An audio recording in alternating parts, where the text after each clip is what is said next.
This is the Rebel HR Podcast, the podcast about all things innovation in the people space. I'm Kyle Rode. Let's start the show. Welcome back, HR Rebels. We have an awesome guest this week with us. We have returning to Rebel HR Podcast, Marc Miller. Marc, if you will recall, illuminated us back almost 3 years ago when we were just getting off the ground, and was a wonderful and gracious guest then. He is back here to tell us about his new book coming out, Immortal HR, The Death and Resurrection of Miss H. Harriet R. Rose Job, or for those of you that are ahead of the class, HR Job.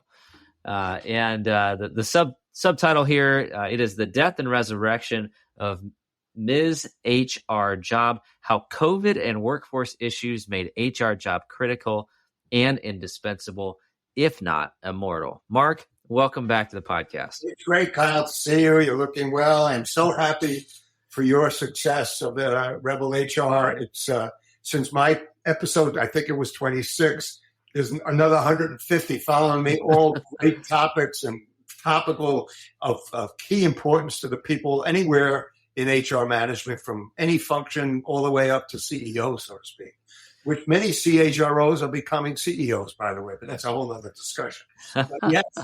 I'm excited to tie in the loose ends from my previous talk with you about the ghosts of past, present, and future of HR tech, and then say, well, now it's no longer a ghost. She's literally immortal. She became immortal because she was there to help organizations survive and did an amazing job, because HR was at the center of everything when COVID hit in March of 2020, and since then moving towards the new normal. And I said to myself, if I'm going to write a new book, and I had the previous book called The Death of HR, Who Killed Harry Rose Job, how can I write about Harry Rose Job without resurrecting her? So I came up with Immortal HR and started from there. And in my book, I talk about how it came to be and why and all of that stuff. So it was pretty interesting, I must say. And then many of the people that targeted her in 2017, 2018, and 2019 became critical collaborators that knew that Harriet Rose Job, HR Job, was the center of everything regarding the survival of an organization and the mental well-being of their workforce and keeping the key people and the talent management and all of that. So I put it together. It's in final stages of editing. It's upcoming in the fall of 2023, hopefully. Absolutely. And I love to see you writing again. And the last time we talked, it was all about the death of HR Job. Right. Fun fact, Marc dresses up as a detective and does a wonderful live presentation that we were talking about. I'm literally staring at pictures of him standing around poor HR Job in a keynote.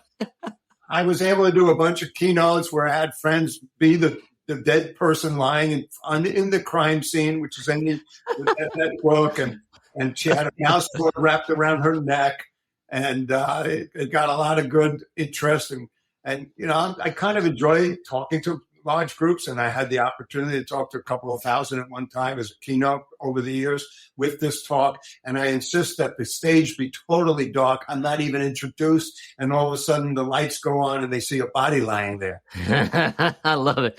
I blow a whistle and walk in and say, Detective Miller's on the case. And I kneel down next to the body, check her pulse, hold up the mouse cord wrapped around her neck. And my friends are lying there trying not to laugh. Yeah. As the body trying to stay still. And I have this scene depicting a scene that's in the book with a stapler, a red stapler, her shoe, her glasses, a file cabinet nearby. And it was just a lot of fun. I so enjoyed it. People enjoyed it. So, and then COVID hit, and I said, okay, I have to continue to do my teaching at NYU and teaching at Manhattan College here in the Bronx, north of Manhattan. And, they want me teaching HR management, HR technology, and talent management systems. And that keeps me busy. And then my consulting periodically comes in with needs analysis, vendor evaluation. And here's the underlying thing. This book is showing the power and the importance of HR and how Harriet Rose learned to embrace technology.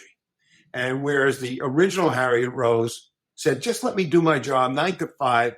My speeches start off with her walking to work the day that she was killed and not caring about anything and meeting people in the hallway saying, oh, there's Millennial and there's Sue Systems.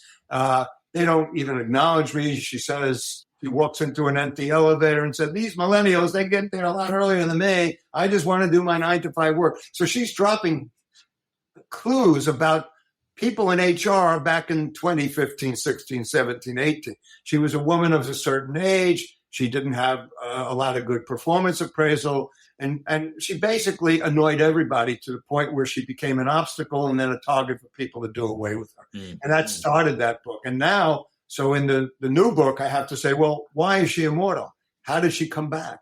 Well, the reason is because there was something that happened on March 2020. Enter COVID, or also known as Ms. Pandemic. And they were all, organizations were saying, oh my God, what do we do?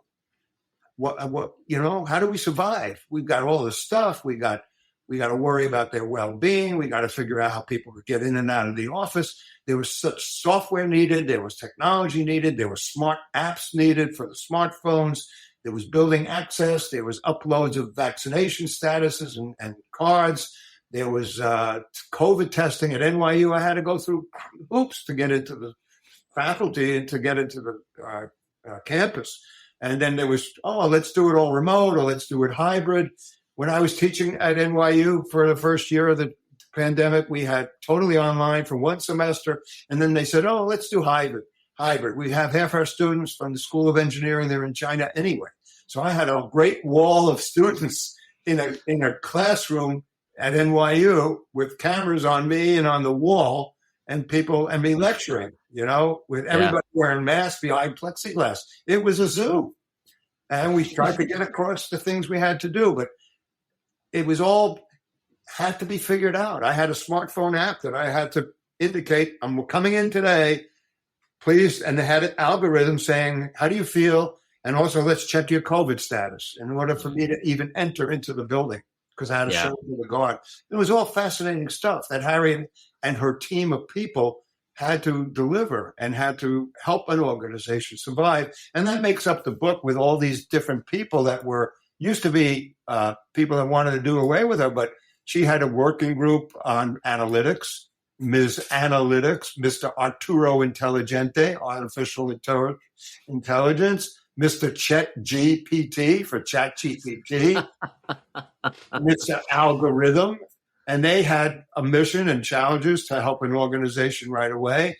And then she had other people that she worked with, like Diane Versity for diversity, Ed Quiddy for equity, Mr. E Inclusion for inclusion, and Ms. Belonging. And, once COVID hit, employee well-being was top of mind. And also keeping key employees. Don't forget the Great Resignation, the quiet quitting. All of this came into play after March 2020, Kyle, when COVID uprooted everything globally around the organization. And even today, in Midtown Manhattan, office occupancy is 39%. So everybody's suffering. You get the coffee shops not surviving. You get local restaurants not surviving. You get the street vendors not surviving. Not to even speak about the people that own these office buildings for office rentals, that they're being converted to apartments, or mixed use, and say, well, why did we have to go into Manhattan? So we want to work hybrid. And that's the only way to attract generation X and Y, or Y and Z, actually. Why would they want to go and commute, Absolutely. It's so funny. And honestly, like I remember back when, this has been 3 years ago now, more than 3 years ago now. And it's like, you're mentioning all this stuff. And I'm like, oh yeah, I forgot about that. Oh yeah. Oh yeah, that. Oh yeah, that. Oh yeah. Oh yeah, that. It's like, but I do think it's so much has happened, and to the point, your first job was about the death of HR job, and it was really a story of somebody who was refusing to adapt Right. and It was a become cautionary tale. It was about a right. world that wouldn't embrace technology, that wouldn't be nimble, that wouldn't be agile. Back in this 2016, 17, 18, 19, before COVID, companies wanted to have a strategic HR function then. This is when many decades after HR was called personnel and was a do nothing. This is way after. This is with the good vendors like Workday and the old PeopleSoft and UKG. It was then Ultimate Software, and then they merged with Kronos. So, but even then, there was 9-box models and sentiment analysis. All of this was in play in the early 2010s through 2018s, 19s, where HR became more strategic. But what really sealed the deal for HR was COVID started, and HR was where they said, holy cow, what do we do? Who's got the data? How do we handle who's in our workforce? Are they safe? Where are they working? How do we find out who's key? How do we share jobs? How do we deal with workforce anxiety? How do we give them help? How do we help them navigate whatever they need if they're unhappy? All that EAP stuff, all that, and then the social movements that occurred in 2020. Yeah. You've got the George Floyd killings. You've got social media. You've got Me Too. You've got the sexual harassment, workplace harassment. All of that became a forefront in 2018, 19, 20, 2021, and 2022 while we were trying to deal with COVID at the same time. And like you and I said even before, people don't want to commute 5 days a week. It's funny, when I listen to the traffic reports here in Westchester County and Manhattan, they say, well, it's working Wednesday or everybody's commuting on Tuesday and Wednesday. But the traffic's light on Monday and Fridays because everybody's staying from home and they want to, they don't want to go away. And that's the way it is. And it's overseas, the same thing. So I built this book, and it's a lot of fun, and I'm talking about it as well. But some of the other people, in terms of talent management, is one of the key trends, is identifying key workers and making sure you're keeping them happy, keeping them engaged, keeping them on a career journey that they want to have. So I created the characters of Mr. Tali Managementi, Ms. Recruiting, Mr. Upton Skiller, and Mr. Lee Develop for corporate training and recruiting and training and development. And Harriet worked with all of these people in figuring out what organizations need to keep our best people, to deal with the onboarding, and using technologies underlying everything, whether you're we're not even talking yet about ChatGPT, which I'll get to, or generative AI, but that's crazy right now. And that's just since October, November, when that hit the marketplace with OpenAI.com, which is the deliverer of ChatGPT. And now there's Bard from Microsoft and others that are out there. And every day I get newsletters and I get New York Times, and I see, well, everybody's using generative AI, and how do we control it? And there was a Times article the other day, which I grabbed and said, I'm going to talk to my students about this and put it into my book, a picture of Elon Musk embracing and kissing a beautiful robot with long black hair. And it was a fake picture. So there's now software, Kyle, that is able to identify what's fake, a photograph, versus real. And some of these photographs, and I'm a hobbyist photographer, you couldn't tell it's not real. The quality of the photograph, and this software actually goes into the pixels and said, no, this was machine created. It didn't come from a camera. And they're able to look at a picture and decide and say, well, that's not really President Biden talking. It's a video created by fake news people or bad actors or whatever, putting words in anybody's mouth, which is a problem. And that whole issue of regulation, which keys me to one key point that's very important for you and I to mention regarding HR management and applicant tracking and bias. Bias is a big risk with using underlying algorithms within generative AI, large language models, to the extent that there is an active lawsuit called Workday versus Mobley And this is a gentleman, this hit the papers a couple of months ago, and it caught everybody's attention. This is a gentleman who is a minority person, middle-aged, who applied for 60, I think in his papers he said 60 jobs from 60 separate companies. And he found out that of that 60, 58 of them were using Workday's applicant tracking modules with their underlying architecture to select resumes to go forward with for the next step. He, being a minority person of a certain age, was rejected to most of those, if not all of them. And instead of suing the individual companies, he said, I'm going to sue the founder. I'm going to sue the source of the bias, which he accused Workday of having built-in bias into their applicant processing module, which they readily say uses artificial intelligence, underlying algorithms to look for the best candidates for a particular job. That lawsuit has yet to be adjudicated. It's in the court system, federal court. There's another meeting in the end of October. It's like saying, well, let's sue Colt or Remington for producing the gun that shot somebody and killed somebody. And so that's a shield. In federal law, they are shielded from or suing Ford for a car that kills somebody. You can't do that. Nor can you kill the gun manufacturers. But with artificial intelligence and technology, there's now talk that this could be the landmark decision that makes the software provider stand accountable if they're using algorithms looking at salespeople. And if the algorithms say, well, what are the best features of our best salespeople? Well, if they got 10 years of data, they were all old white guys at a certain age. Yeah. And if you file, that's what it's going to lead to. We'll have to see. It's pretty interesting.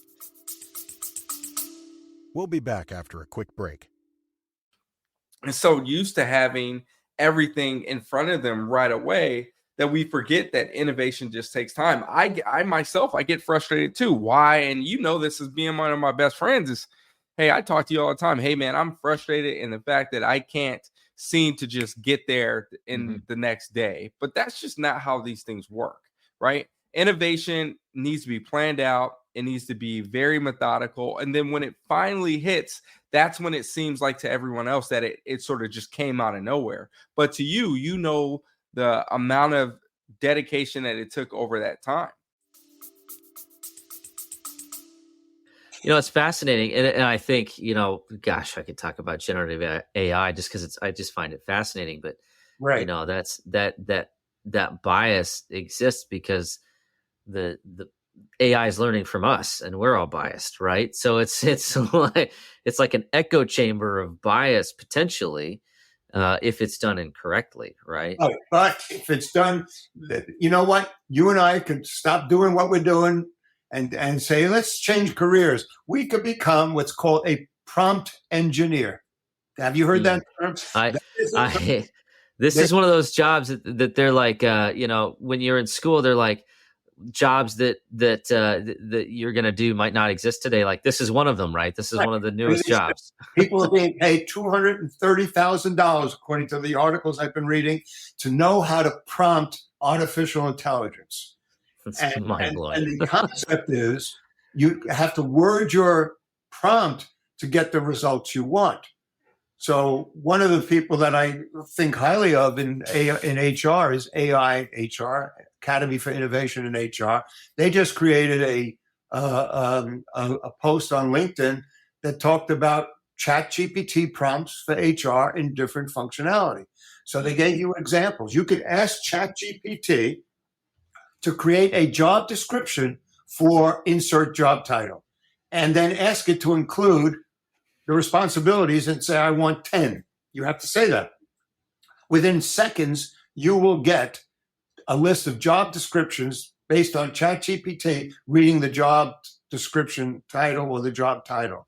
Now, in my book and at my classes, I came up with the idea a couple of months ago when this all hit the public domain.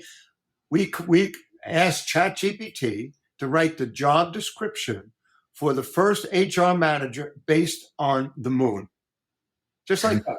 Write a job description for the HR manager based on the moon. And it did. And I put it in my book. Of course, lawyers are studying whether I was okay to do that. But it was amazing to see. It took into account being on the moon, dealing with isolation and anxiety, and having the HR person make sure they're aware of that. For the workforce, it's based on the first workforce. When we build a moon colony, is going to be populated by people from all cultures, all ages, to sit there on the moon for a year or two. And if you get hired as the HR manager to manage these 100 to 50, 100, 200, 300 people, what do they have to do? Well, ChatGPT came up with a job description. It was crazy. And it wasn't kind of nice. You know what? And it wasn't terrible. Now, in academia, because that's a piece of my life these days, I have to be very careful when I assign something to my students. And NYU and other colleges are making the procedure now, or the policy, saying you have a choice. You could tell your class you won't accept ChatGPT generated stuff, or if you find out that they used it without telling you, it's plagiarism, and give them an F. Or you say, let's embrace it. If you use it, show me what it gave you and tell me what you did with it, which is my approach. So if I ask them to talk about talent management and what are the top 10 features of a good talent management program, well, yeah, I could ask ChatGPT that, and they'll give me a list of 10. So my students do it and stick it in an essay, and they think they're going to get away with it. You know? So I think this is fascinating because, this lines up perfectly with the book, which is, what do you do? Do you fight it?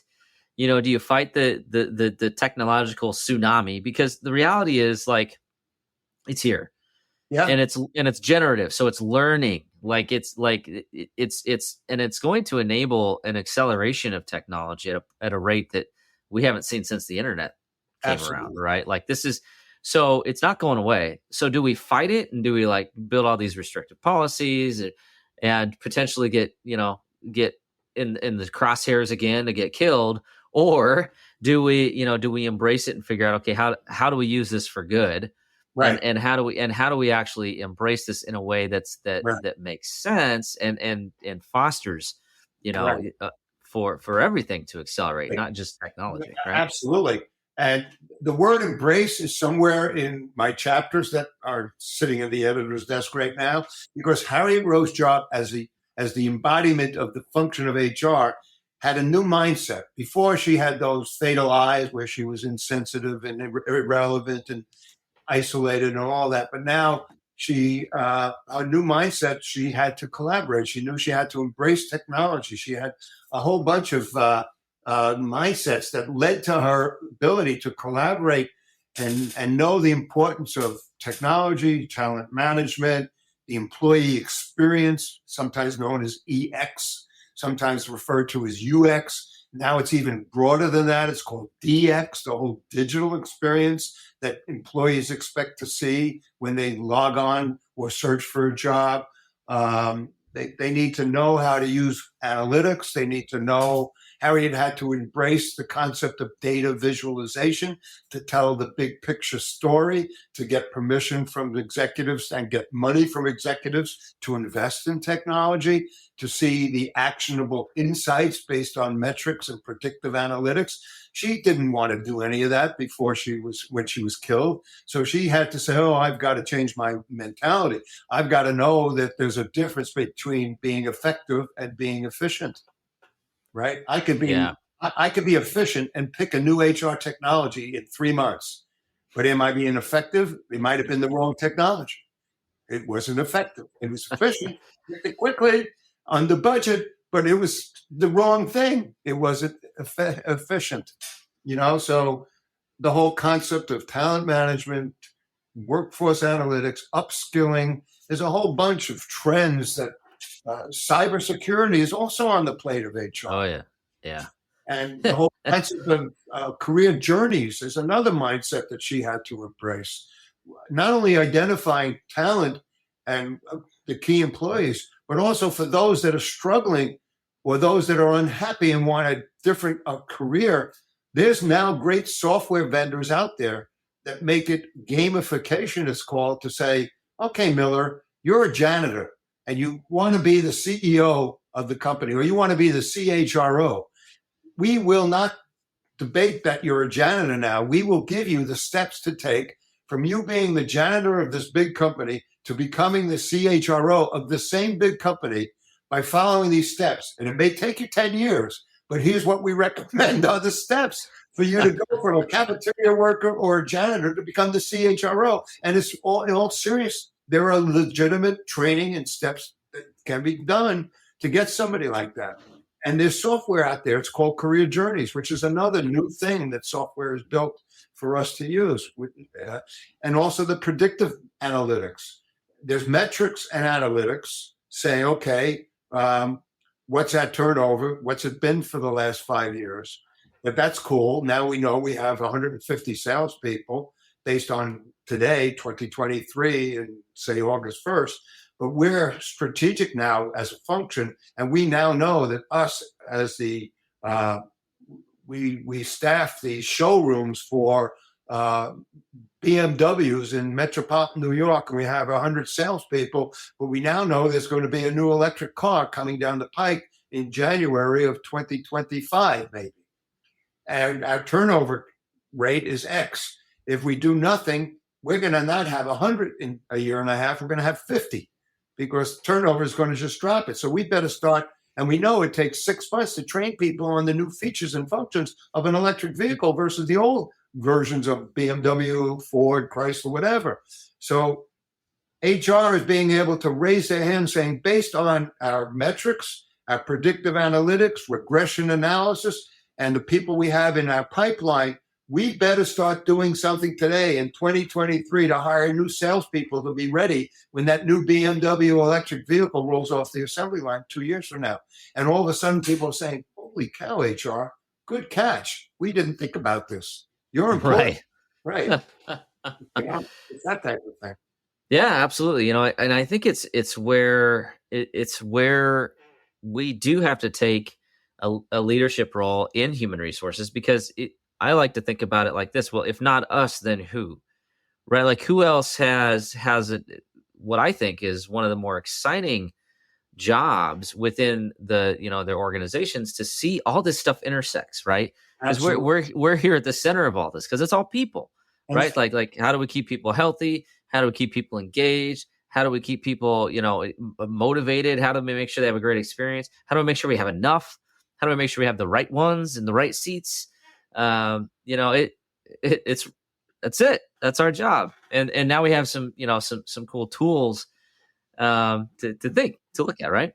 We got what is called by Bill Gates as the transformational thing better than the internet, with this generative AI. And 60 Minutes just a few months ago had an interview with the president of Google showing all this stuff that robots can do. And it's just amazing. And it's all, and listen, companies cannot survive without the workforce, no matter where they work, anywhere in the world. And you got to keep the key people. And it's all centered on talent management, upskilling, career journey, predictive analytics, all the HR technology, whether you're a small company and you buy ADP for a mom and pop candy store to do their payroll and simple data to pay the 20 people that work in the candy store, or the small retail hardware store, or you're 150,000 people working around the globe and you have an integrated system coming from SAP or Oracle or Workday or UKG. These are the top tier vendors, or ADP. And it's all about the data and also the interface and the feeds from other data that ties into all this, the financial data, the customer service data, the materials management data. So we get these big SAP, Oracle type of master files that are only a piece is HR data, but HR is centered on, hey, this is the workforce. Here's what we got to do. We got to know where our people are working. We got to know who, when COVID first hit, we had to say, where are they? They split. Who knows where? They went to their country homes by a lake, out of the cities. They went to visit or stay with their parents and grandparents. Or they went, who knows where? But they were still working for a company, and the company had to know where they were and their health and their mentality. And there's one of the best things I saw about ADP's website when COVID hit was every darn resource a human being needed to get through the red tape to get money from the federal government for anything or to get help, which we did through all the federal programs when COVID hit. And companies had that ability too. Or programs, if you're feeling anxious, here's who you speak to.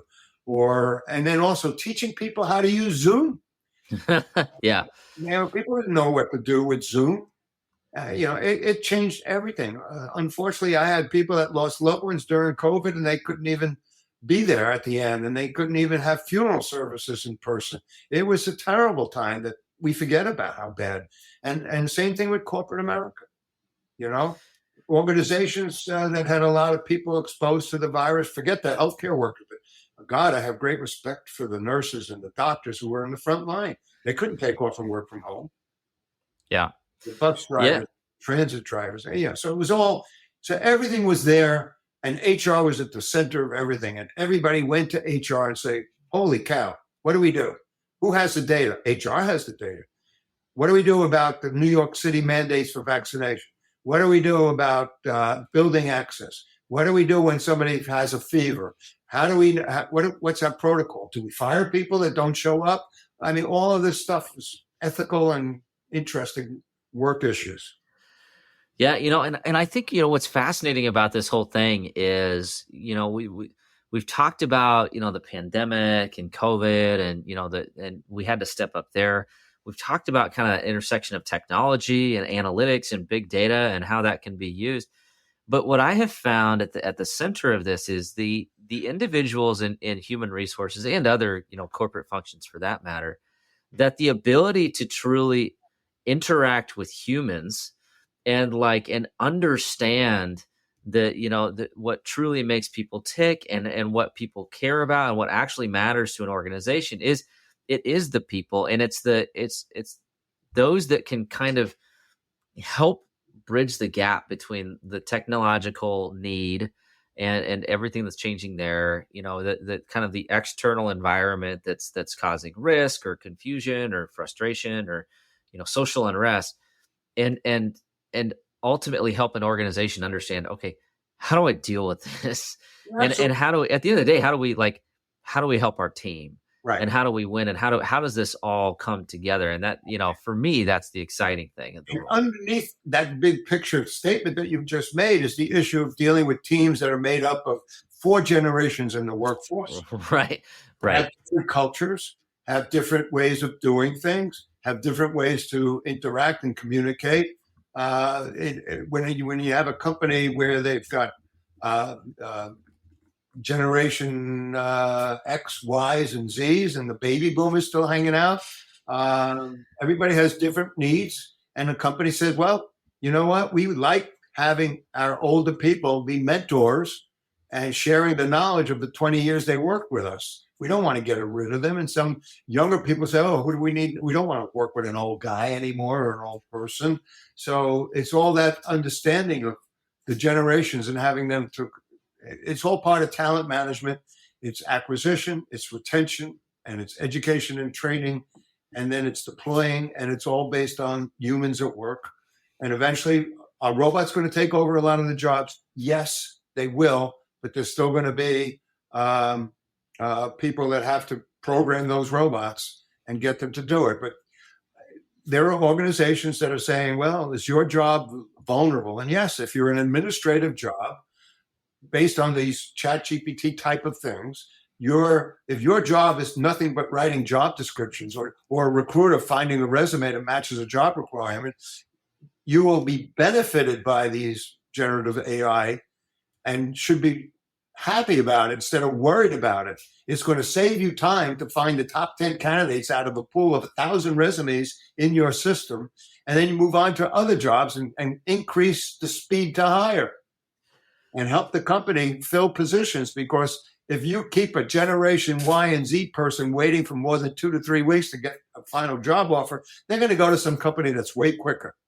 Yeah. They're not going to sit around and wait for 5 levels of interviews to join Deloitte or PricewaterhouseCoopers or any of these big firms that have step by step, and have to be interviewed six or seven times. And not only that, today, Kyle, when you start the interview process and the quote onboarding, it's usually with an algorithm, and artificial intelligence makes the call, gives you sounding English like, or any language like you're talking to a human, screening questions, records you, and then it's decided whether to take you to the next step. There's no human being involved. HR person is not calling Carl Road or Marc Miller. It's a robot on a video screen that maybe looks like a human, or maybe talks like a human, asking you 5 questions. What's your visa status? Where do you live?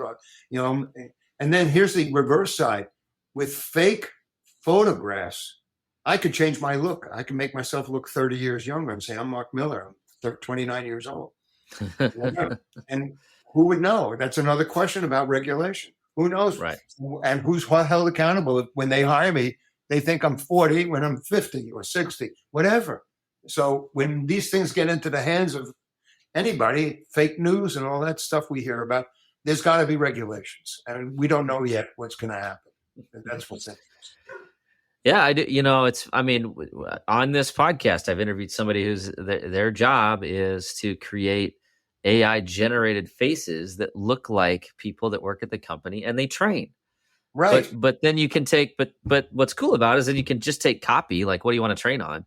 And then a human-esque humanoid, I don't know what the right term, but then they train you, right? And it's like, but like the future is here, right? Like it's just a question of how do we apply this, right? And I'm with you. Like there's so many opportunities here. You can't fire it. You can't fire it. To get nimble. Yeah. Like, you got to be agile. Remember when ATMs first came out, everybody said, every bank teller is going to be fired. Well, you know what? If you look at the staffing totals of bank tellers, it went up after they created ATMs. Or now a smartphone. So if I have to deposit a check, I use my iPhone and take a picture. I haven't walked into the bank in years to ask for a deposit. And it didn't affect the staffing of Chase Bank in Westchester County. They still have the same amount of people, but they're doing more strategic stuff.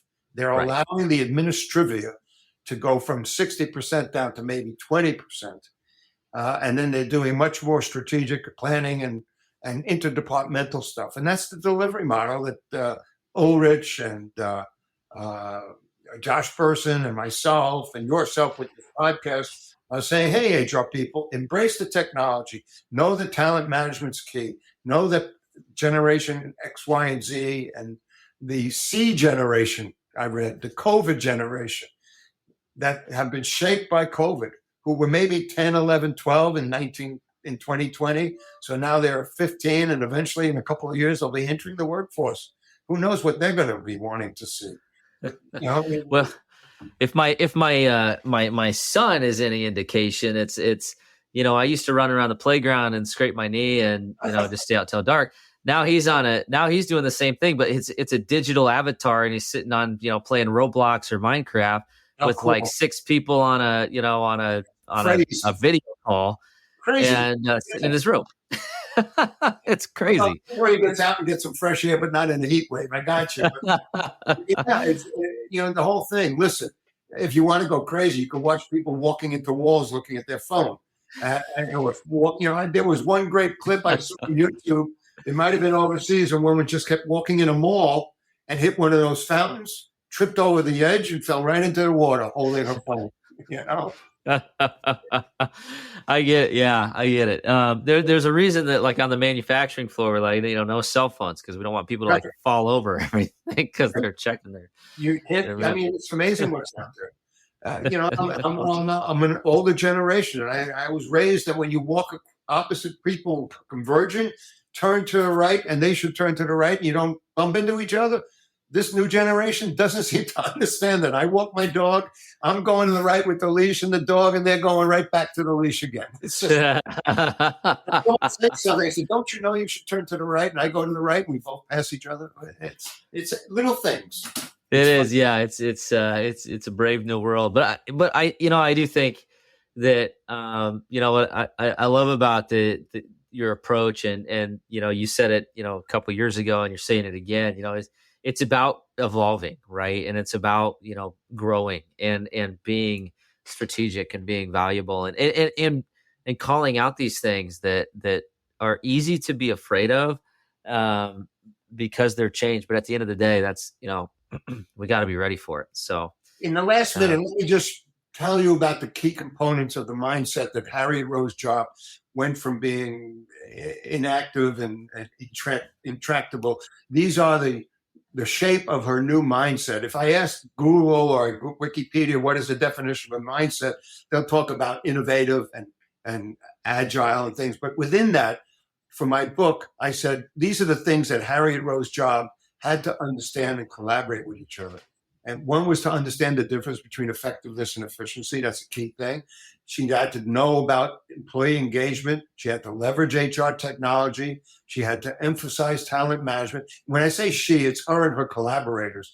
She had to identify future leaders and provide career journeys. She had to embrace workforce analytics. She had to know how to tell a story so that senior executives saw the big picture with data visualization. She had to listen with empathy to the workforce by doing pulse surveys and things like that.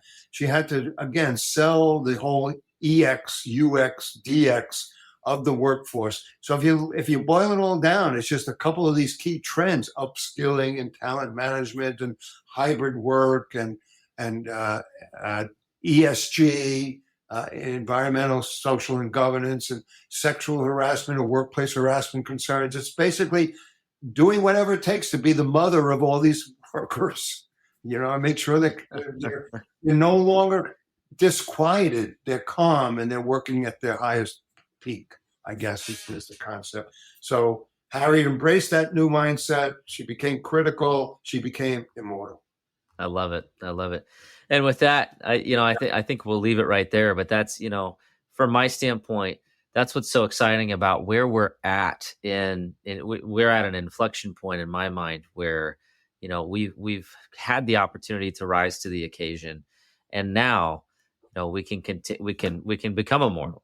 If we can demonstrate that we can embrace these things. Yeah. So, Marc, and if immortal, at least critical and well needed, right. And that's the key, Kyle. And that's right. Why I'm working on this book. We'll see how it all goes. I'm excited about it. I hope it'll be fun. Immortal HR will be a nice title. It is the title, and we'll see where it goes from here. But I thank you for giving me this great encore opportunity after 2.5 to 3 years, and I hope we have another one in the near future, and we'll talk offline about things about that. But I'm just so happy for the success of Rebel HR. It's great. Well, likewise, so happy for your success. I love that you have written another book, and we'll definitely have you back, for the next one. So Can't wait.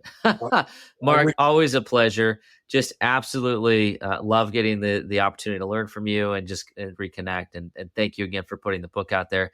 We will have a link to this in the show notes. So open it up, check it out. You can check out the rest of Marc's work, and we'll have that in the show notes. So thank you very much, Kyle. You were thank you, Marc. I'll be in touch and stay healthy and well, and enjoy the rest of the summer. Likewise, my friend. Thank you. Take care. Bye.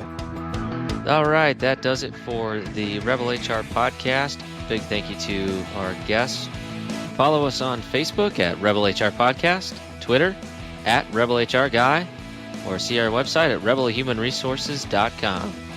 The views and opinions expressed by Rebel HR Podcast are those of the authors and do not necessarily reflect the official policy or position of any of the organizations that we represent. No animals were harmed during the filming of this podcast. Baby.